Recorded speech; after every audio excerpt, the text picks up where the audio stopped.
Welcome to our English Learning Channel. Do you want to improve your English listening skills? Look no further. We're here to help you.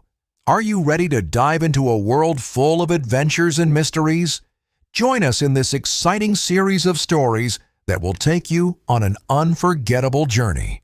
Get ready to train your ears to English in a fun and exciting way and discover a new world of phrases and vocabulary. Let's go. Sherlock Holmes and the Whispering Shadows.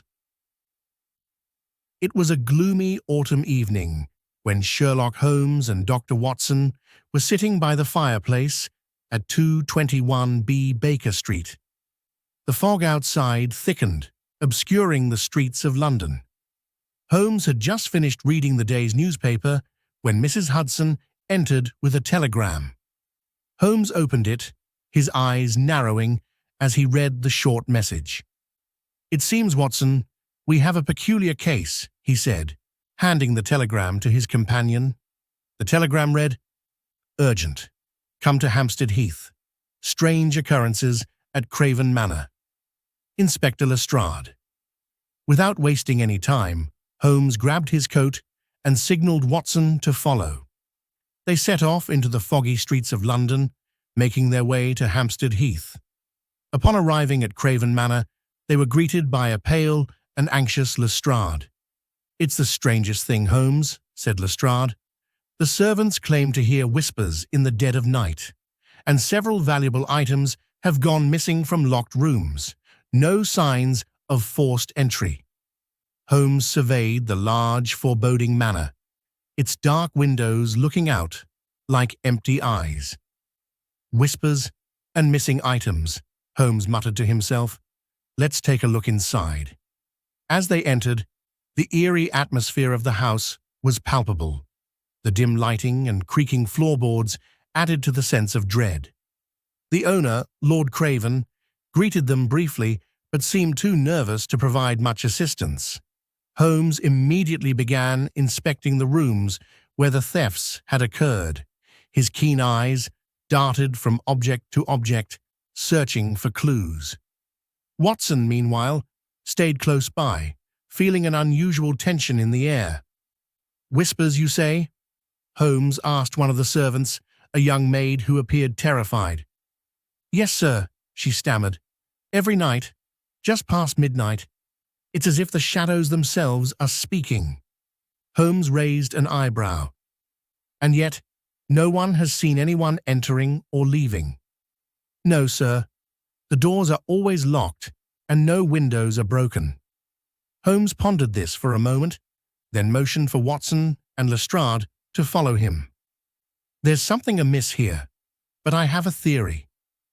That night, they waited. Midnight approached, and the house grew deathly quiet.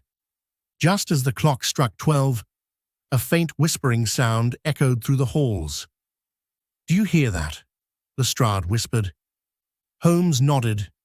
He motioned for the group to follow the sound, leading them through dark corridors until they reached the drawing room.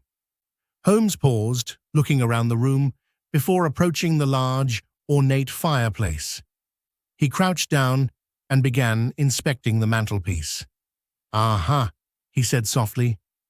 He pushed against one of the stones, and to everyone's astonishment, a section of the wall slid open, revealing a narrow passageway.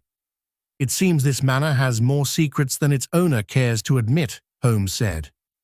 The group entered the passage, their way lit only by the faint light of Watson's lantern. The passage led to a hidden chamber where they found the missing items, a collection of jewelry and art pieces. But more surprisingly, they found a man huddled in the corner. His face was pale, his clothes ragged. "Who are you?" Lestrade demanded. The man looked up, fear in his eyes. "I am Lord Craven's brother," he whispered. "I was thought dead after an accident years ago, but I survived. My brother locked me away in this secret room to keep his inheritance." Holmes stepped forward, his expression calm yet piercing. "And the whispers?" "I tried to communicate with the servants, hoping someone would discover me," But the house is too old, too full of shadows. Lestrade, shocked, arrested the man for theft. But Holmes insisted that the truth of his imprisonment should be investigated further. As they left Craven Manor, Watson turned to Holmes. Another case solved, Holmes, but this one felt different, almost like a ghost story. Holmes smiled slightly. The world is full of shadows, Watson. Our job is to illuminate them, whether they whisper or shout. With that, they disappeared into the fog of the London night. Another mystery laid to rest. If you found the video helpful, please hit the like button and subscribe to my channel.